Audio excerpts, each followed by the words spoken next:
Bhupinder Singh Johal was an Indian-born gangster who was raised in and operated in British Columbia, Canada. A self-confessed drug trafficker, he was known for his outspoken nature and blatant disregard for authority. His quote, "I'm still around bitch," has been sensationalized by Canadian pop culture. On December 20, 1998, he was killed from behind at a crowded nightclub in Vancouver, British Columbia. But here is the full story of his life. Johal was born in village Jundiala, Punjab, India. Johal immigrated to Vancouver in 1975, British Columbia, with his parents at the age of 4. He was increasingly temperamental, resented discipline, and had a lack of respect and remorse for others. Bindy Johal walking in a crowded place while wearing a white and blue Adidas jacket, white inner shirt, and blue pants. Although he did well in school and was even on the honor roll, he was expelled from Sir Charles Tupper Secondary School and sentenced to 60 days in jail after he brutally assaulted his vice principal in 1989. Having moved to Richmond, British Columbia, Johal enrolled in McNair Secondary School.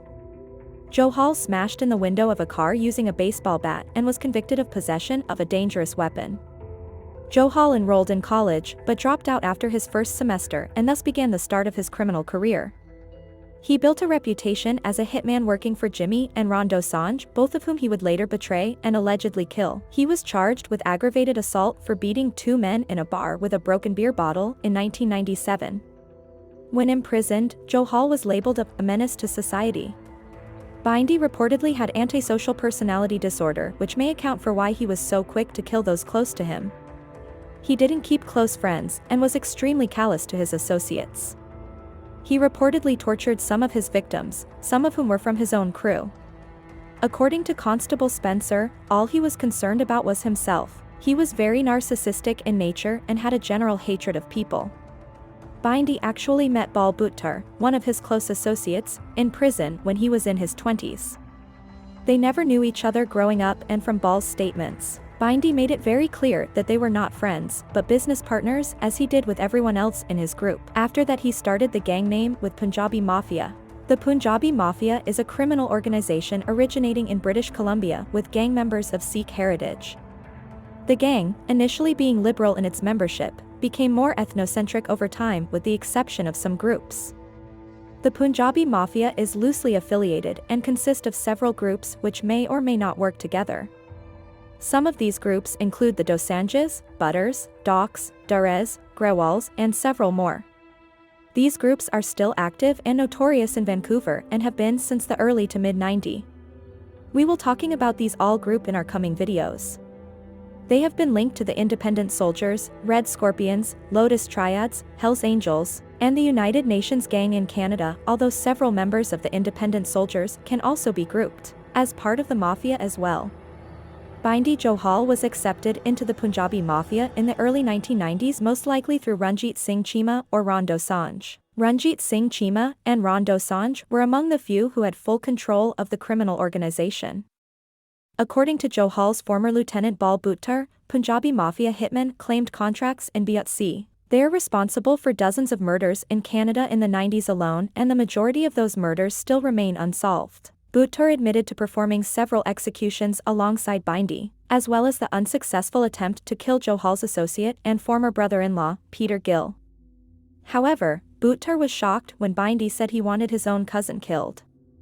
"I thought this guy was kidding, but he was actually being serious. He wanted to take him out." Bhuttar was suspected of being behind the hit on Robbie Kandola outside his Cole Harbour penthouse. He believed Kandola was the one responsible for his younger brother's death. He is also suspected to be the one behind Bindy's death.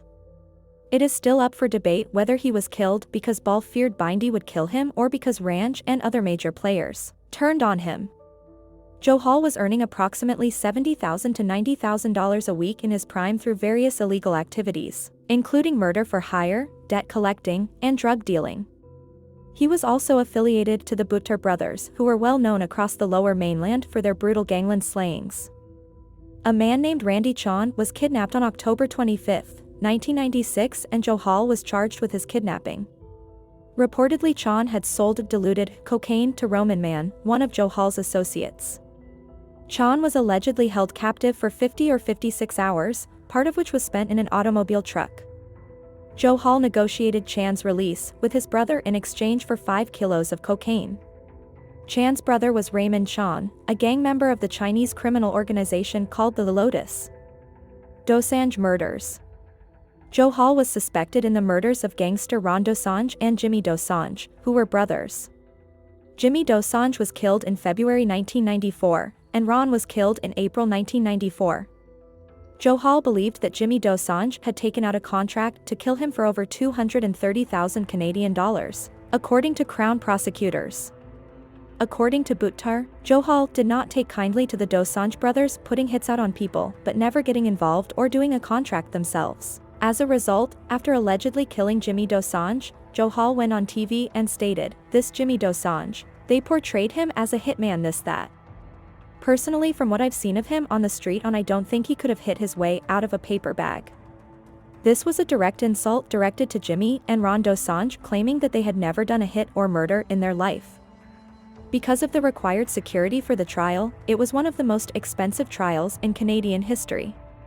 His former brother-in-law, Peter Gill, was also accused. The accused, including Gill and Johal, were acquitted. During and following the trial, Gill had an affair with one of the jurors named Gillian Guess.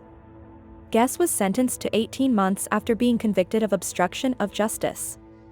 Gill was tried and convicted of the same crime and sentenced to 6 years in prison. The Crown appealed the acquittal of Johal and other defendants, but Johal was killed before the new trial began.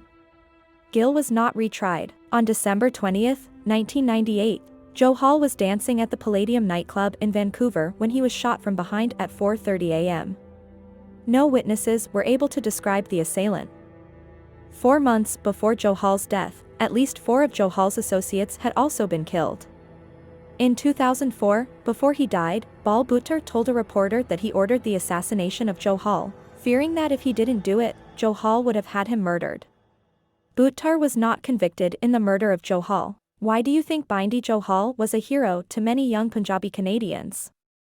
His legend had spread wide in the past few years among Indians not only here but also in Toronto and New York. He stood up to his school principals, he beat up those who called him racial names, and he was making a lot of money. Kash Heed, commanding officer of the police district in Vancouver, stated that it was really disappointing that someone as bright and intelligent as Johal would turn to a life of crime. It was reported that shortly before his death Johal had said that he was going to get married. Johal's legacy still influences the youth today, with many aspiring to follow in his footsteps for the perceived power and wealth, despite the dangerous consequences. Thanks for watching. See you guys in next video.